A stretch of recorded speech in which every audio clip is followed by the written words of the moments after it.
ka-freshers, for today's video, samahan niyo ako dahil ang ulam namin is prito. So ngayon, lalagyan natin ng sabaw yung pritong isda at hahaluan natin ito.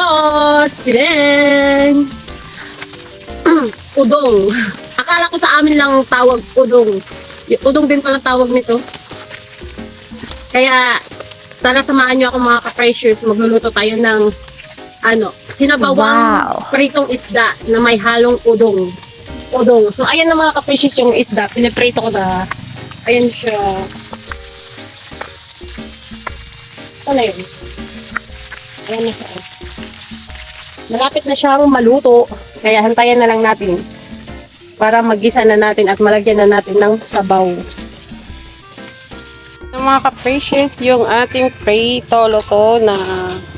So, sasabawan natin ito mga ka-precious. Mga ka-precious, nagpainit na tayo ng kawali. Magsisimula na tayo sa ating pagluluto at sasabawan na natin yung ating pritong isda. Tapos, haluan natin ng udong. Udong, salitang lutong Bisaya. So yung mga ka-freshers, ayan, ginisa na nga natin yung ating bawang sibuyas at kamatis. Syempre, laging may kamatis para medyo saucy yung sabaw ng ating sinabawang isda sa udong. Akala ko talaga mga ka-freshers, sa amin lang may udong, pati pala dito meron pala. Kasi first time ko lang kasi magluluto ng ganitong ulam dito mismo sa Luzon. Kaya ngayon ko lang din nalaman na may udong din pala dito. Kaya gumawa ako ng ganitong ulam mga ka-freshers. First time ko lang magluto ng ganito dito sa Luzon. Kaya first time lang din makakatikim ni Mr. ng ganitong ulam. O, di ba? So, ayan mga ka-freshers, dahil nga tapos na natin igisa, nilagay ko na yung isda, then nilagyan ko na din ng tubig.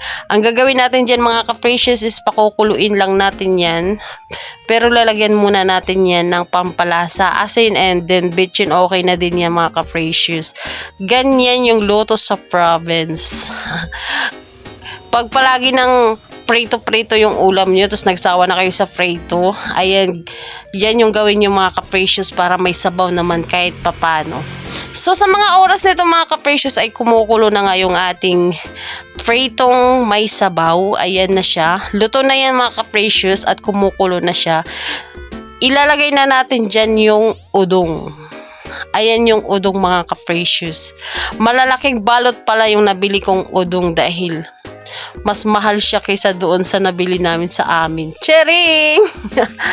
Kaya ayan mga ka-precious, bali 2 balot yung nilagay ko dyan sa ating isda. 2 balot para medyo marami.